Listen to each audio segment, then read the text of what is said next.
let's review the book, My Sister, the Serial Killer by Oyinkan Braithwaite. This book was a really easy read. The book was about two sisters named Korede and Ayola. Okay, Korede is like the head nurse.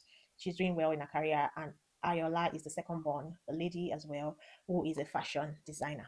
The book just started with the fact that Ayola was always caught up in different relationships, but what happened was there was always a similar reoccurrence of her boyfriends having to find themselves murdered or killed. And she was always running back to her elder sister to help her clean up. So it was just a story that had a storyline. Corridor was the head nurse and she didn't have anyone to talk to. She just knew that her sister was always getting all her boyfriends killed one way or another.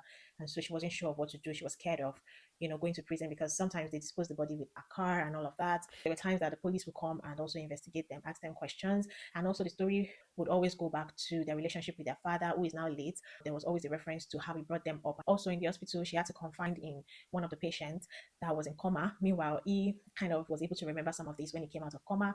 And so it was like there was someone that had the secrets. But the major highlight of the story was the fact that eventually Korede, who is the first daughter, started having interest or an attraction for one of the doctors in a hospital.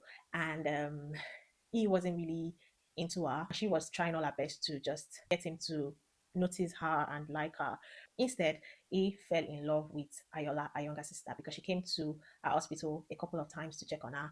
And the result of that was that the doctor, who is named Tade, wanted to get Ayola's number from Korede because they liked her. They were going to eventually date, obviously. And because Korede already knows the repercussion of that being that he might end up dead, because that has always been the case. Eventually, there was a twist of events, and the question we should be asking would be that was it the same occurrence with all of the previous boyfriends of Ayola that happened to Tade? How did Korede weigh in? Did Ayola get arrested?